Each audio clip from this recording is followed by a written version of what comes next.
అందరం కూడా కుటుంబ సభ్యులాగా ఉంటాం. రాజశేఖర్ మొన్న అడిగారు మా బాలెట్ గారు వచ్చారు. రాజశేఖర్ గారు మీరు ఏం చేసుకుంటారండి, పని ఏం చేయగలరా, జీవిత గారు బుర్ర తింటారని చెప్పారండి.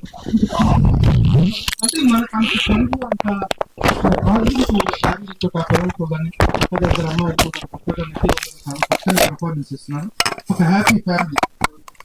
ఈ రోజున కొంతకాలం విరామం తర్వాత మరలా ఆయన సినిమాలో అద్భుతమైన పాత్రతోటి తన ఇమేజ్ కి, తన పర్సనాలిటీకి, తన ఏజ్ కి, తన స్టేజ్ కి తగినటువంటి ఒక చక్కని పాత్ర ద్వారా ఆయన మరలా కంబ్యాక్ అవటం, ఆ సినిమా కూడా చక్కగా విజయవంతం కావటం, ముఖ్యంగా రాజశేఖర్ గారి పర్ఫార్మెన్స్ విషయంలో రాజశేఖర్ గారి గురించి మనం ఇప్పుడు కొత్తగా చెప్పుకోవాల్సింది.